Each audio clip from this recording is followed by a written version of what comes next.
টি-টোয়েন্টিতে বাংলাদেশ কেন বড় দল নয়? কেন বা এত বেশি ম্যাচ হারে? কেন বড় আসরে বাংলাদেশ দল ভালো করতে পারে না? তার অন্যতম এবং এক নম্বর কারণ বললে ভুল হবে না, সেটা হচ্ছে গেম সেন্স।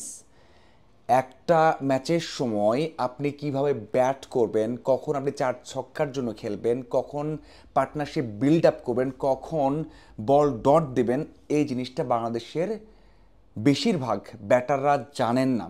এই যে বাংলাদেশ আফগানিস্তান সিরিজ শেষ হলো, এখানে দুইজন দেখিয়ে দিয়েছেন তাদের গেম সেন্স কত ভালো, এবং ওই দুইজনই পুরো সিরিজের ডিফারেন্স মেক করেছে।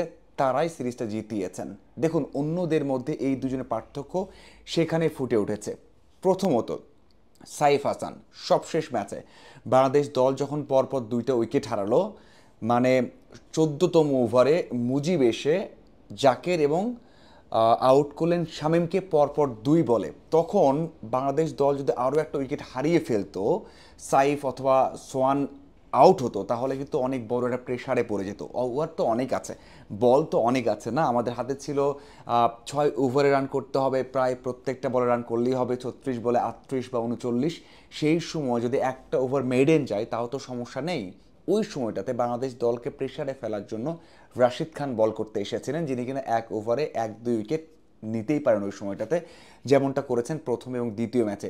এই জিনিসটা রিড করে সাইফ হাসান করেছেন কি, একেবারে প্রত্যেকটা বল ডট দিয়েছেন। মানে একটা টি-টোয়েন্টি ক্রিকেটের 14তম ওভারে 2 উইকেট হারানোর পর 15তম ওভারে আপনি দিচ্ছেন কিনা মেইডেন।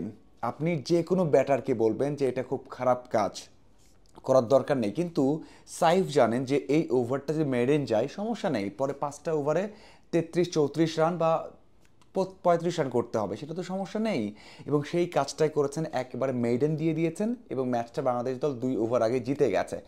এই যে মানে গেম সেন্সটা বোঝাটা, অপোনেন্টের একজন সেরা বোলারকে রেসপেক্ট করা বা ধসটা নেমে গেছে, ধসটাকে বড় না করা, সেটা কিন্তু দেখিয়েছেন, যেই কাজটা শামীম এবং জাকের দেখাতে পারেননি পুরো টুর্নামেন্টে। শেষ ম্যাচে তো পরপর 2 বলে আউট হয়েছেন, প্রথম ম্যাচে 1 বল ব্রেক দিয়ে দুজন আউট হয়েছেন, এবং মাঝে যে ম্যাচটা দ্বিতীয় ম্যাচটা কী করেছেন, 80 রানের মাথায় জাকির আউট হয়েছেন, 102 রানের মাথায় আউট হয়েছেন শামীম। তারপরও ম্যাচ শেষ করতে পারেননি, দলকে কিন্তু বিপদে ফেলেছেন। তারা যদি এটা বুঝতে পারতেন যে কোন ওভারটা বেশি ক্রুশিয়াল, রাশিদ খানের বল যদি ছেড়ে দিই, আমরা ডট দিই, মেইডেন দিই, সমস্যা নেই, পুষিয়ে নিয়ে যাবে, এই যে গেম সেন্সটা, এটা কিন্তু করতে পারেননি। সোহান কি কাজ করেছেন? সোহান প্রথম ম্যাচে যখন বাংলাদেশ দল 9 রানে 6 উইকেট হারালো, ওই সময়টাতে সোহান কিন্তু প্রথমে 6 বলের মধ্যে মাত্র 2 রান করেছেন। 6 বলে ছিল 2 রান, সেটাকে পরে 13 বলে 23 করে ম্যাচ জিতিয়েছেন। মানে ডট দিয়েছেন, পরিস্থিতি বুঝেছেন, এরপর যখন ম্যাচটা ক্লোজ হয়ে গেছে তখন কিন্তু হিট করেছেন, ম্যাচটা জিতিয়েছেন গেম সেন্সের কারণে। দ্বিতীয় ম্যাচটা সেম ছিল, সেখানে আবার ষষ্ঠ বলে গিয়ে সোহান কিন্তু প্রথম রান করেছেন, মানে রানের খাতা খুলেছেন 6 নম্বর বলে গিয়ে। যদি তখন আউট হতেন, আপনি আমিই বলতাম যে সোহান কি করলো, এতগুলো বল ডট দেওয়ার পর রান করলো, মানে আউট হলো অথবা একটা রান করলো। সেই জায়গাতে সপ্তম বলে গিয়ে 6 হাঁকিয়েছেন, 21 বলে 31 রান করে ম্যাচ জিতিয়েছেন। এই যে গেম সেন্স, যখন আপনার হাতে অস্ত্র নেই, আপনার হাতে ভালো ক্রিকেটার নেই, বা আপনার পাশে যে সঙ্গ দিচ্ছে সে ভালো ক্রিকেটার না, তাকে আপনি কিভাবে চালিয়ে নেবেন, কীভাবে ম্যাচটাকে ডিপ করবেন, তারপরে আপনি অ্যাটাকে যাবেন, সেই কাজটাই কিন্তু সোহান করেছেন।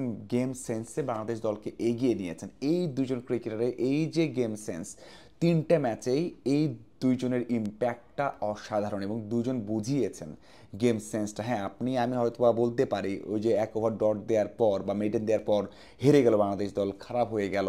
আবার সোহান ওই যে 6 বলে গিয়ে প্রথম রান করা, ম্যাচটা হেরে গেল, আমরা তো ওই 6 বলকেই বড় করতাম, কিন্তু সেন্সটা কিন্তু তারা বুঝিয়েছেন, ম্যাচটা জিতিয়ে বুঝিয়েছেন যে তারা ঠিক ছিলেন। এবং 30 বলে 32, 35, 42, 52 রান এই উইকেটে ইজি, সেজন্যই ডটগুলো দিয়েছেন। সোহানও শুরু করেছেন, জানেন যে প্রথম দিকে উইকেটটা বুঝতে পারলে অপোনেন্টকে ধস নেমেছে সেটাকে আরও বড় না করতে দিলে তারাই ফ্রাস্ট্রেটেড হয়ে যাবে, এবং সেই গেম সেন্সে অপোনেন্ট ফ্রাস্ট্রেটেড হয়ে গেছে, বাংলাদেশ দল ম্যাচ জিতেছে। এই দুজনের গেম সেন্স যদি অন্যদের মধ্যে থাকতো, যদি জাকির এবং শামীমের মধ্যে থাকতো, তাহলে এতটা টেনশন করে বাংলাদেশ দলকে 2টা ম্যাচ জিততে হতো না। আমার মনে হয় এই পজিটিভ দিকগুলোই অন্যদের নেওয়া উচিত এবং এটাকে আলাদাভাবে আইডেন্টিফাই করে কাজ করা উচিত। তাহলেই হয়তো বাংলাদেশ ক্রিকেট দল এগিয়ে যাবে। আপনার কি মনে হয় অবশ্যই কমেন্ট করে জানাবেন। ধন্যবাদ সবাইকে।